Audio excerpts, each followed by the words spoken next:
Two people, same amount of money, same market. One ends up with a life-changing fortune. The other ends up with almost nothing. And the terrifying part, the only difference between them is what they did on a handful of days. Days that felt, in the moment, completely indistinguishable from disaster. This is the story of one of the most brutal stretches in modern financial history.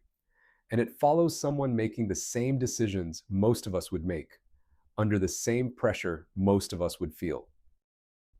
Meet Alex, not a Wall Street trader, not a financial genius, just someone who saved up $10,000 and decided, in early 2004, to put it into an index fund tracking the S&P 500, a basket of the 500 largest American companies.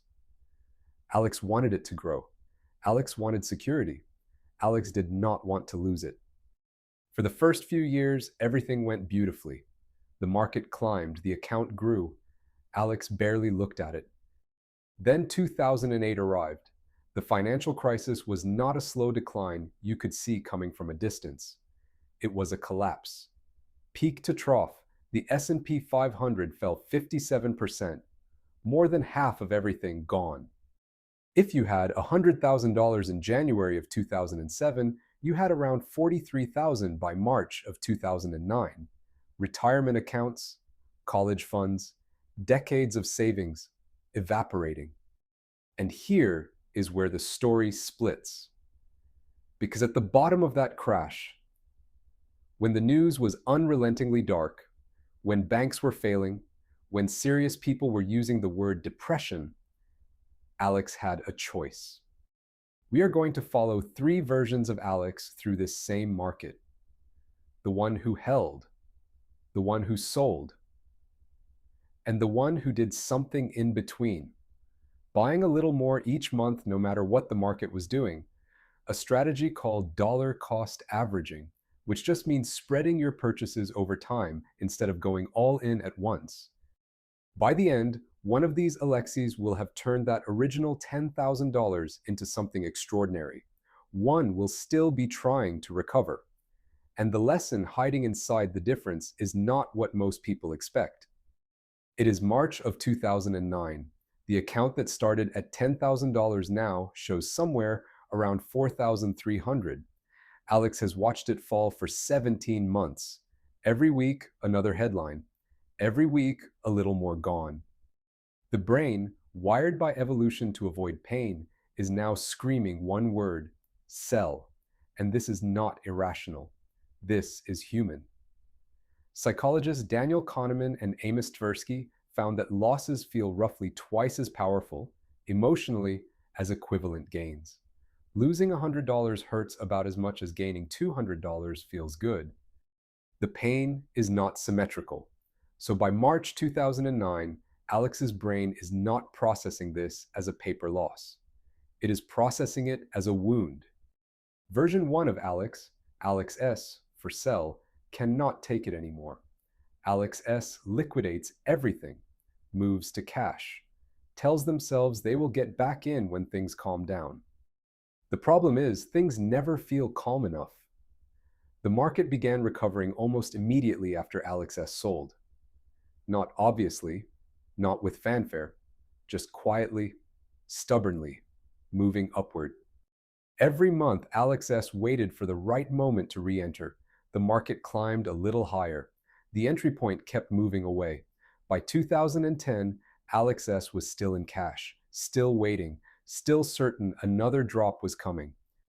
By 2015, 6 years after the sale, Alex S had still not recovered to where a buy and hold investor sat.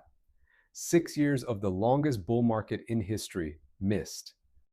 Alex H did nothing, not because Alex H was fearless, but because Alex H had made a rule. Don't touch it. Watch it fall if you have to, but don't touch it.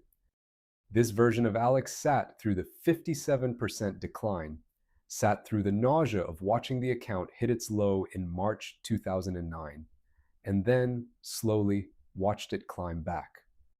By 2024, Alex H's original $10,000 had grown to roughly $72,000, not because of genius, because of inaction, because of the extraordinary power of simply staying in the market for 20 years. That power has a name: compound growth, where your gains themselves start earning gains. Each year's return gets added to the base, and the base keeps getting larger. Time is the engine. Patience is the fuel. But the story was not over, because 2020 arrived. The COVID crash was different from 2008 in almost every way except one: the feeling. The S&P 500 fell 34% in just 33 days, the fastest decline of that magnitude in history. Faster than 1929, faster than anything on record. For Alex H., the account dropped again, sharply, terrifyingly fast, and Alex H. held again. Investors who sold at the bottom in March of 2020 missed a 75% gain in the 12 months that followed. 75% in 1 year. The recovery was not gradual, it was explosive. This reveals one of the most counterintuitive truths in all of investing. 7 of the 10 best trading days over a 20-year period occurred within 2 weeks of the 10 worst days. You cannot have one without risking the other. If you flee during the worst days, you almost certainly miss the best ones. Missing just the 10 best trading days over 20 years would have turned Alex H's $72,000 outcome into roughly $29,000. Missing the 20 best days would have dropped the annualized return to under 2%, less than a savings account. All that risk, all that patience, and the reward vanishes because of 20 trading days out of more than 5,000. Now, let's follow the third version. Alex D, D for dollar cost averaging. Alex D also invested $10,000 initially, but instead of going all in and then holding, Alex D set up an automatic monthly contribution, $200 a month every month without exception. Here is why this matters emotionally. When the market falls, Alex D's $200 buys more shares than it did the month before. The crash becomes, mechanically, a sale. The pain works for Alex D, not against them. During the 2008 collapse, Alex D's monthly purchases were buying shares at prices that hadn't been seen in a decade. During the COVID drop, same thing. The volatility that destroyed Alex S's nerve was quietly being converted into extra ownership of hundreds of American companies. Over 20 years, Alex D ends up with a strong outcome, achieved through a system that outsourced the hard part to automation. No heroism required, just a recurring bank transfer set up on a Tuesday afternoon. The honest comparison between these strategies is instructive. Lump sum investing, putting it all in at once like Alex H., actually outperforms dollar cost averaging about 2/3 of the time. On average, it beats spreading it out by about 2.3% over 12 months. But here is the catch. That 2/3 assumes the investor actually holds.